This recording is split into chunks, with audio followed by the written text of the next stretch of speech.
Good day, Deep Inward family. Welcome to day 52 of our Bible study review. Chapter 32 opens up and we see that the tribes of Reuben and the tribes of Gad, they are rich with livestock. They come before Moses and they ask him, if we find favor in your eyes, let us settle into the land here that Yahuwah has defeated on behalf of us. They ask, let us not cross over the Jordan. This was an evil thing in the eyes of Moses. He says, so the rest of the tribes are going to go to war and defeat all of the enemies, but you're going to stay here? He says, why would you discourage Israel like this? Moses reminds them. He says, your fathers did this. I sent spies to seek out the goodness of the land, and they would not receive the good report. He reminds them, he goes, that's why they died. And he's asking them, are you attempting to do the same? And they plead with Moses. They said, let us build sheepfolds here. Let our children and our wives stay here. Let's read what else they have to say in verse 18. We will not return to our houses until all of the children of Israel have inherited their inheritance. We will not inherit with them on the other side of the Jordan or beyond, because our inheritance fell to us on this side of the Jordan to the east. Here's the response of Moses, starting in verse 20. If you will do this thing, if you will be armed before Yahuwah for war, all of you, each armed, will go over the Jordan before Yahuwah until he has driven out all of the enemies from before him, and the land is subdued before Yahuwah.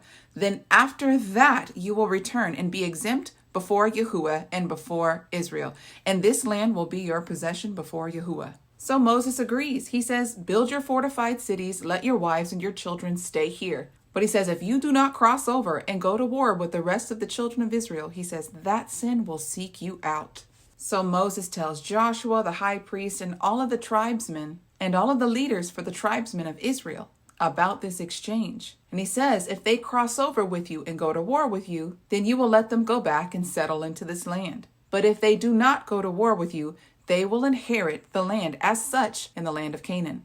Chapter 33 opens up recounting their footsteps from Egypt and every pit stop and location up into the point where they currently reside, which is in the plains of Moab. It's right by the Jordan River. And chapter 33 ends with instructions for conquering the land of Canaan. Let's read verses 50 through 53. And Yahuwah spoke to Moshe in the plains of Moab by the Jordan near Jericho, saying, speak to the children of Israel and say to them, when you are crossing over the Jordan into the land of Canaan, then you will drive out all of the inhabitants of the land before you and destroy their carved images, destroy their molded images, and destroy their high places. And you will drive out the inhabitants of the land and dwell in it.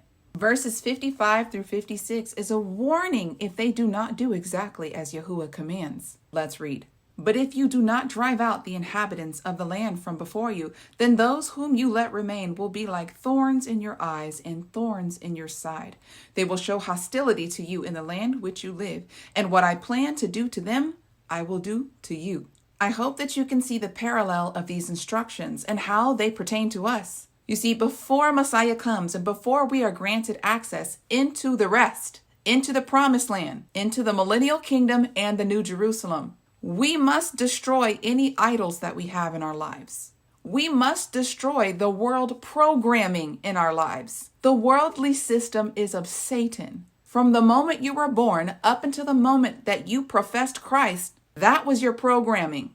Now you are called to renew your mind by the word of God. You are to put on the mind of Christ. You can't do that without reading his word. You are not to act like the world. You're not to talk like the world and to dress like the world. You are to put on the kingdom. Learn kingdom principles, because Messiah is not going to be playing games with us. Many still see him as the lamb, which he is, but he's coming back as the lion, and he's going to expect you to know better. The apostles died to bring forth this truth to us. The least you can do is read it and put it inside of your heart and apply. Your life is not your own. You've been bought with the highest bride price ever, the blood of Messiah. If you don't look like his true bride, you don't act like his true bride, you're in danger from hearing those words. Depart from me. I don't know you.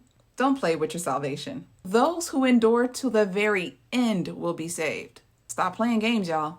Drop the worldly programming and get the program of the kingdom. Literally, get with the program. Because the same is true for us. If you don't utterly destroy those things, they will become thorns in your sides because you decided not to obey the commandment. It's up to you. Chapter 34 maps out the land of Canaan. The leaders of each tribe are to divide the land according to each tribe. I recommend that you Google a map of the tribes and their inheritance. Once you get into the New Testament and you see where Messiah gathers his first disciples, it will help you connect the dots if you understand the map of the land. Deep in Word family, that is all that I have for you today. Until tomorrow, Yah bless.